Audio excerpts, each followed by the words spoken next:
નમસ્કાર, સમાચારો સાથે હું છું જયેશ। એજન્ડા એટ 9 ની અંદર આજે સૌપ્રથમ વાત કરીએ વરસાદની કે જ્યાં છેલ્લા 24 કલાકની અંદર જો વાત કરીએ તો 77 તાલુકાઓની અંદર વરસાદ વરસ્યો છે। સૌથી વધુ સાબરકાંઠાની અંદર પ્રાંતિજની અંદર 4 ઇંચ જેટલો વરસાદ એક સાથે ખાબક્યો છે અને તેને કારણે જળબંબાકારની ત્યાં પરિસ્થિતિ છે। તો સાબરકાંઠાના પ્રાંતિજમાં 4 ઇંચ વરસાદ, આ ઉપરાંત તલોદમાં 2 ઇંચ વરસાદ વરસ્યો છે। રાજકોટના લુધિકામાં 1.5 ઇંચ વરસાદ પડ્યો છે। કચ્છના ભુજમાં 1 ઇંચ વરસાદ ખાબક્યો છે।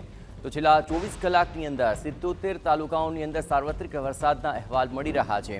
આપણે જણાવીએ કે અલગ અલગ વિસ્તારોની અંદર અત્યારે વરસાદની હેલી ચાલી રહી છે, જેમાં ગુજરાતની અંદર સાર્વત્રિક વરસાદ છે, પણ સાબરકાંઠાની અંદર સૌથી વધુ વરસાદ અત્યારે નોંધાઈ રહ્યો છે। કુલ મળીને છેલ્લા 24 કલાકમાં 77 તાલુકાની અંદર સાર્વત્રિક વરસાદના અહેવાલ મળી રહ્યા છે।